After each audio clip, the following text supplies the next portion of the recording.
Hi friends, ఈరోజు నేను బ్యాంకులు కొత్తగా పెట్టిన చెత్త అసలు ఏంటండి ఈ రూల్స్? ఎవరికి ఇష్టం వచ్చినట్టు వాడు రూల్స్ పెడతాడండి. డబ్బులు వేసినా బాధుడే, తీసినా బాధుడే. మా అకౌంట్లో మినిమం బ్యాలెన్స్ లేకపోతే మీరు ఫైన్ వేస్తారు. గత 4 రోజుల నుంచి 90% ఏటీఎంలు హైదరాబాద్ లో ఒక్క ఏటీఎం కూడా సరిగ్గా పనిచేయట్లేదు. మేమేమైనా ఫైన్ వేయాలి? ఎంత ఫైన్ వేయాలి? మా డబ్బులు మీ దగ్గర పెట్టుకుని మా డబ్బులతో మీ జీతాలు తీసుకుని మా మీద మీ అధికారం ఏందిరా?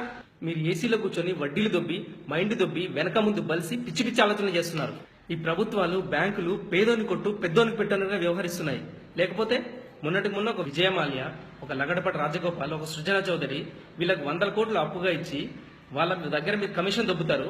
వాడు సేఫ్, మీరు సేఫ్. వాడు కట్టకపోతే కన్సెషన్ ఇస్తారు, ఎగ్గొడితే మాఫీ చేస్తారు. ఆ లాస్లన్నీ మా మీద ఫైన్లని చార్జెస్ అని ఇష్టం వచ్చినట్టుగా దోచుకుంటారు. అరే, బ్యాంకులకు వెళ్ళాలి అంటే హాస్పిటల్కి వెళ్ళాలా అన్నంత భయం వేస్తుంది. ఫ్యూచర్ లో ఏటీఎం ముందు నిలబడ్డా, బ్యాంకుల ముందు నిలబడ్డా చార్జెస్ కట్ అయినా ఆశ్చర్యపోనక్కర్లేదు.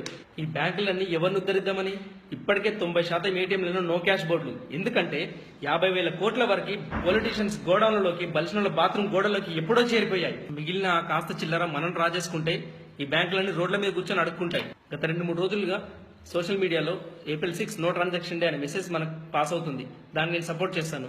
ఈ వీడియో మీరు సపోర్ట్ చేస్తే ఖచ్చితంగా షేర్ చేయండి, కామెంట్ చేయండి. Thank you.